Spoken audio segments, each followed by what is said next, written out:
Once again, we are back on Edmund Sochki TTalk Train of Thought with a series of an episode with Mr. Vikesh Wallia, currently Managing Director and the editor of both Stewardship.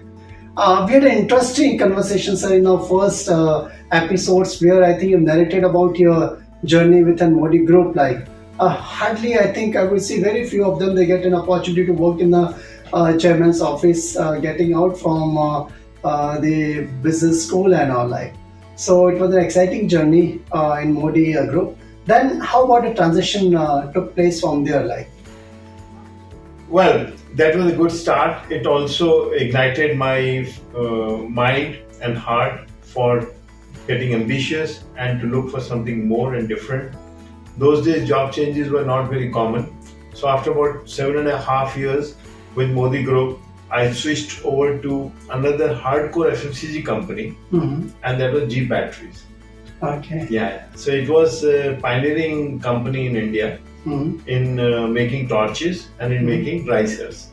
Okay. Yeah. So that was for about 3 years, and again I got a hardcore hinterland experience, traveling to smaller villages, towns, and taking care of the distribution in difficult areas.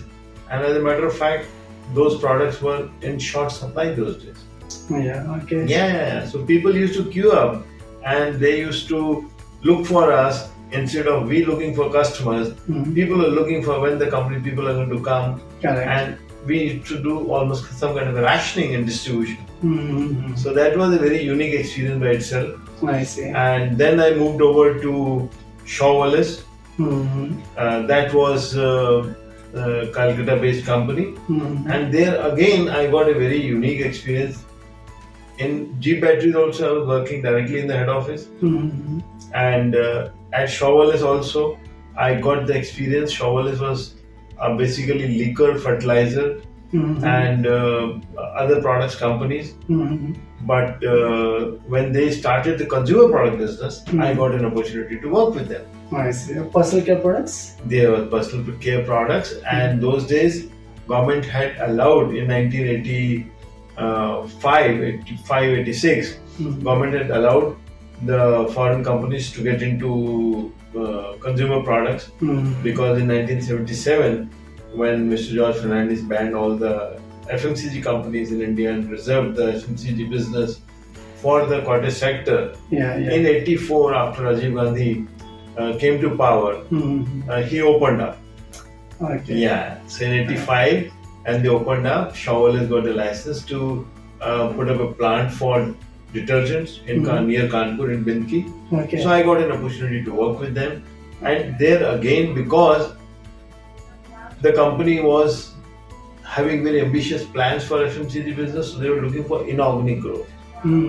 So buying companies for them at that point of time, buying one or two smaller companies in Kanpur, I see. and then back home in Calcutta, company bought Calcutta Chemicals Limited, which was a nearly 100-year-old company. I see. Yeah, so that was a pioneering company in toilet soaps and many other consumer products. So Shivalis bought over that company, and similarly they were buying companies in other areas, so they were taking the inorganic growth. So again I got a very unique experience of not only setting up the branch office for Kanpur, Uttar Pradesh for them, but also got an insight of how inorganic growth comes, how companies are acquired, and how the mergers take place. So acquisition and merger experience came to me very early in my career. Oh, yes, sir. Like it because you get a later period of time. Yes. Normally this comes at after 25 years or 30 years of career. But for me, it came very early, so I could see how companies are bought, how they are merged, and how a new company is launched. So in this, it's a wonderful with Modi Group, and then again into your next venture. Basically, it's so happened it's up to you how you take an initiative. Many a times I think we are dependent on our bosses that they are going to navigate us. But if you're self-driven, there's a lot of an opportunity for you to scale up the things learn from within the business itself. Right? You're so right, Dr.H.S.Cheema. You're so right. Because it also depends what kind of opportunities are there and what kind of action is around you.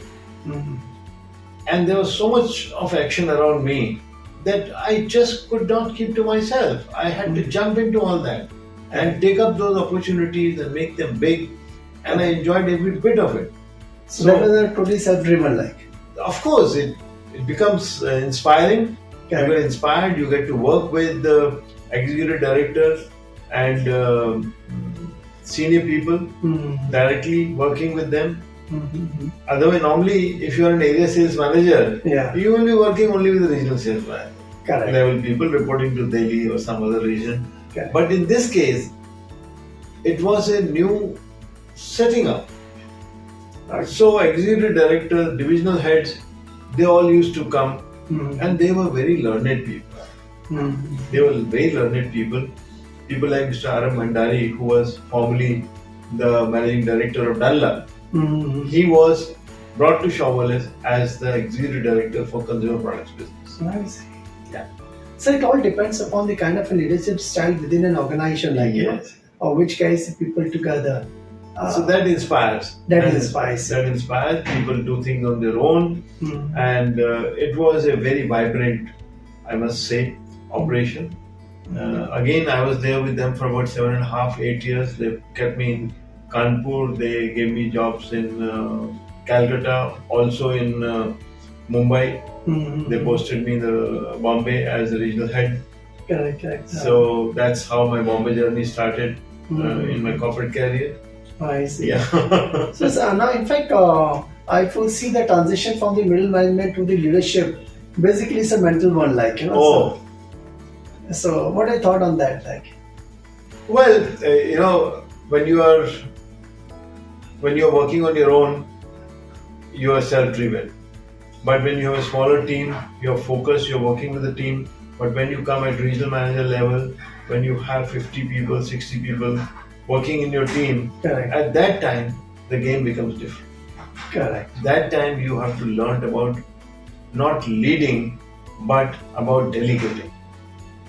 Okay. Leadership, doing everything hands-on, is not about leadership. Correct. Leadership is about delegating and making people do what they want to do. Correct. So I think from your middle Yeah. management to the leadership, like it's you just maybe through your experience, Oh yes. you felt like delegating the responsibility is much better as for leadership work, which is concerned, like. Yeah. So once I became the regional manager, I had 4 area managers. They were all I am Ahmedabad, I am Bangalore, I am Calcutta, area manager level people. Oh, I see. So very high quality people Correct. were reporting into me, and not that I had to, make them work, but they were also a source of great learning from me. Correct. Because they were bringing the latest and the most current management practices, Correct. academic aspects. More scientific touch to the business and Of the course, processes, yeah. So, analytical abilities which are more strong, right over. So there are 2 ways we learn. One is that you get good seniors to learn from, and then second is that how good is your team member? Correct. What is the quality of those team members? Correct. So Shivalis was very particular about hiring very high quality people. So all my area managers were IIT and IIM Ahmedabad combination. I think if the inputs are really good, so the navigation becomes more easier. Like. Absolutely. Because then one felt confident also in delegating to them, in trusting them about their capability. Correct. And about their dedication to management practices. One can be, assured that it is going to be a professional approach in doing everything. So I think that was a turning point in my career where I got very high quality people to work in my team. And on the senior level, of course, I had people who were former managing directors of Dunlop, or they were, national heads in Hindustan Lever, those kind of companies. But the team members were very capable. Okay. Very capable people. So आपकी एक पूर्ण सोच की leadership aspect started from this organization. Yes, Dr.H.S.Cheema. Yes. Good. I think it's always many a times the resources which are there, like you underestimate the resources and you don't take them along. Then the problem starts. Like Yes. But if you delegate the responsibility, the curiosity and the desire is there to learn more. Like, okay. This So is what. I think it's an interesting conversation what we're having with Mr. Vikesh Wallia. Maybe the transition from from a middle management to the leadership style, you need to change the gear very fast. Whereas in case of Mr. Vikesh Wallia, like he understood like being at the leadership level, you need to change the gear and then the style needs to be different. And in his case, he adopted this style to delegate the responsibility. And since the resources were pretty strong, and if you give them a freedom, you get not many innovative ideas which are there. I think I'm sure it's a lot to. I think we need to know from Mr. Vikesh Wallia. It's an excellent experience to what I think TTalk audience they're getting insights from this. Stay tuned to Mr. Vikesh Wallia's series of an episodes on TTalk Ekbun Soch Ki. Thank you very much. So thanks a lot. Thank you, Dr. Thank you Cheema. Thank very you much. very much. Thanks. Yeah.